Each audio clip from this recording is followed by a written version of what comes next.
আল্লাহ আদমকে বানায় জান্নাতে রাখলেন, আদম নবীকে ঘুম পাড়ায় দিলেন, আর তার পৃষ্ঠের থেকে আল্লাহ পাক আম্মা জান হাওয়া আলাইহা সালামকে বানালেন। আম্মা জান বিশ্ব সুন্দরী রূপসী রমণী হাওয়া বানায় দূরে রাখলেন। আদম নবী ঘুমাচ্ছেন, ঘুম থেকে উঠা তাকায় দেখে অপরিচিত রমণী দাঁড়ানো, দিলের আকর্ষণ চলছে ওদিকে আগাবে। আল্লাহ কয়, দাঁড়াও হে আদম, মহারানা আদায় না করে আগানো যাবে না। মহার কেমনে আদায় করবা? আমার হাবিব মুহাম্মদের নামে 11 বার দরুদ শরীফ পড়ো। দরুদের দাম আছে না নাই? পড়েননি? কোন সময়? জেলাফি যতক্ষণ গরম, হ্যাঁ সব সময় দরুদ পড়বেন, হাঁটতে চলতে উঠতে বসতে। তার মানে বাথরুমেও যত বেশি দরুদ পড়বেন চেহারায় তত নূর বাড়বে, আমলে তত বরকত হবে, রিজিকে বরকত হবে।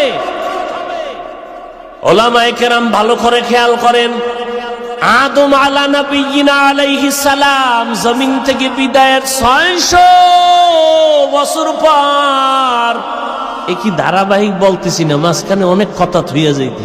মা হাওয়ার সাথে মোলাকাত হইছে না, দুইজনে সংসার শুরু করছে। আগুন নাই, জিব্রাইলের কয়, জিব্রাইল আগুন নিয়ে যা, আদম রান্না করবে কেমনে? এমন আগুন দিছে যে তরকারি সুদ্ধা পাত্র সব পুরা ছাই। এখন আদম কয়, আল্লাহ আগুন দিলে এই আগুন।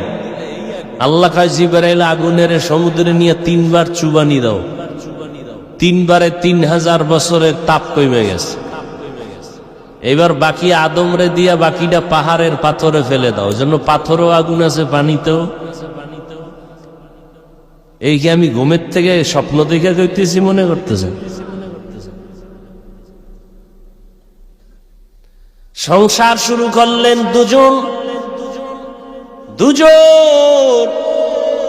মিলে মিলে, 2 জনার বছরে বছরে 2 জন সন্তান, 1 ছেলে 1 মেয়ে। পরের বছর আবার 1 ছেলে আর 1 মেয়ে।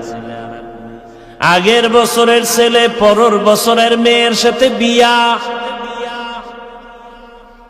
আগের বছরের মেয়ে পরের বছরের ছেলের সাথে বিয়া। আপনারা কালকে থেকে এই সুন্নতটা শুরু করবেন।